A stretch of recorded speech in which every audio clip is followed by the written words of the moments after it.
ডিব্ৰুগড়ৰ চাবুৱাত চাঞ্চল্যকৰ হত্যাকাণ্ড জলসম্পদ বিভাগৰ কৰ্মচাৰী মাধুৰ্য বৰুৱাক হত্যা চাৰিজনীয়া দুৰ্বৃত্তৰ দলে ঘৰৰ ভিতৰত প্ৰৱেশ কৰি খোৱাপাতিৰ পৰা জগাই পত্নীৰ সন্মুখতে দাৰে ঘপিয়াই হত্যা কৰে মাধুৰ্যক নিশা প্ৰায় 1:30 বজাত সংঘটিত হয় এই চাঞ্চল্যকৰ ঘটনা নিশা আৰক্ষী উপস্থিত তদন্ত আৰম্ভ কৰিছে আমি পুনৰ জনাইছো এই মুহূৰ্তৰ এটা ব্ৰেকিং নিউজ ডিব্ৰুগড়ৰ চাবুৱাত এক চাঞ্চল্যকৰ হত্যাকাণ্ড সংঘটিত হৈছে জলসম্পদ বিভাগৰ কৰ্মচাৰী মাধুৰ্য বৰুৱাক হত্যা চাৰিজনীয়া দুৰ্বৃত্তৰ দলে ঘৰৰ ভিতৰত প্ৰৱেশ কৰি খোৱাপাতিৰ পৰা জগাই পত্নীৰ সন্মুখতে দাৰে ঘপিয়াই হত্যা কৰে মাধুৰ্যক নিশা প্ৰায় 1:30 বজাত সংঘটিত হয় এই চাঞ্চল্যকৰ ঘটনা নিশা আৰক্ষী উপস্থিত হৈ তদন্ত আৰম্ভ কৰিছে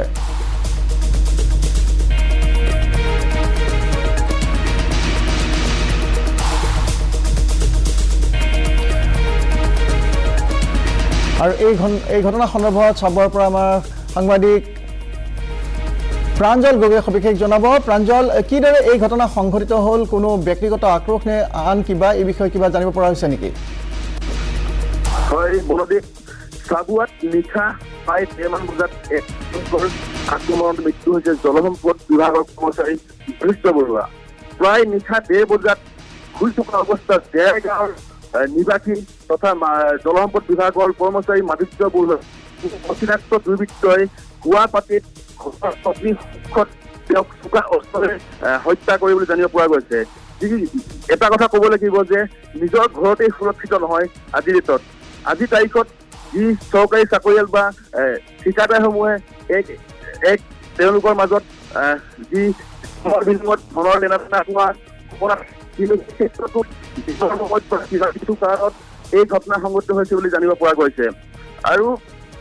এটা কথা ক'ব লাগিব যে নিশা প্ৰায় 1:30 বজাত আহি কোনো অচিনাক্ত লোকে এই মাধুৰ্য বৰুৱা নামৰ যি জলসম্পদ বিভাগৰ কৰ্মচাৰীজনক হত্যা কৰিছে বুলি জানিব পৰা গৈছে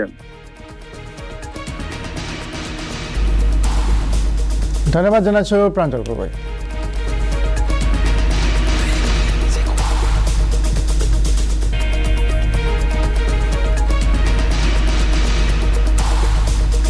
ইতিমধ্যে আপোনালোকে গম পাইছে যে ডিব্ৰুগড়ৰ চাবুৱাত এক চাঞ্চল্যকৰ হত্যাকাণ্ড সংঘটিত হৈছে জলসম্পদ বিভাগৰ কৰ্মচাৰী মাধুৰ্য বৰুৱাক চাৰিজনীয়া দুৰ্বৃত্তৰ দলে ঘৰৰ ভিতৰত প্ৰৱেশ কৰি খোৱাপাতিৰ পৰা জগাই পত্নীৰ সন্মুখতে দাৰে ঘপিয়াই হত্যা কৰে মাধুৰ্যক আৰু নিশা প্ৰায় 1:30 বজাত সংঘটিত হৈছিল এই চাঞ্চল্যকৰ ঘটনা ইতিমধ্যে আৰক্ষীয়ে এই সমগ্ৰ ঘটনাৰ তদন্ত আৰম্ভ কৰিছে কিন্তু কি কাৰণত এই ঘটনা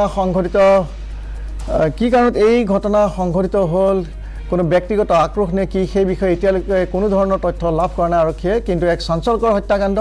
নিশা খোৱাপাতিৰ পৰা জগাই মাধুৰ্য বৰুৱাক চাৰিজনীয়া দুৰ্বৃত্তৰ দলে দাৰে ঘপিয়াই অতি নৃশংসভাৱে হত্যা কৰে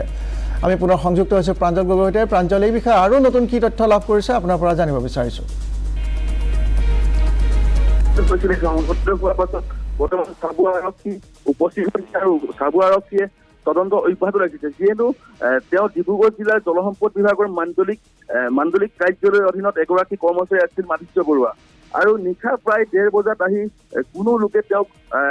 চোকা অস্ত্ৰৰে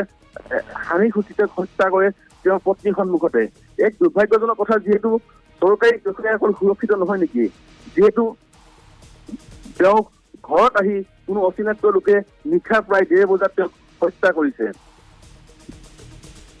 স্থানীয় লোকে জনামতে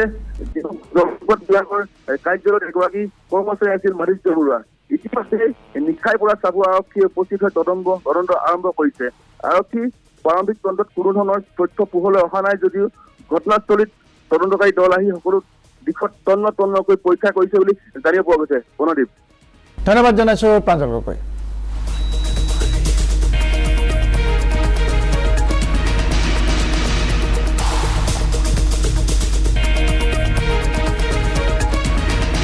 এক চাঞ্চল্যকৰ হত্যাকাণ্ড ডিব্ৰুগড় চাবুৱাত জলসম্পদ বিভাগৰ কৰ্মচাৰী মাধুৰ্য বৰুৱাক চাৰিজনীয়া দুৰ্বৃত্তৰ দলে নিশা খোৱাপাতিৰ পৰা জগাই পত্নীৰ সন্মুখতে দাৰে ঘপিয়াই নৃশংসভাৱে হত্যা কৰে আৰু এই হত্যাকাণ্ডৰ তদন্ত ক্ষিপ্ৰতাৰে আৰম্ভ কৰিছে আৰক্ষীয়ে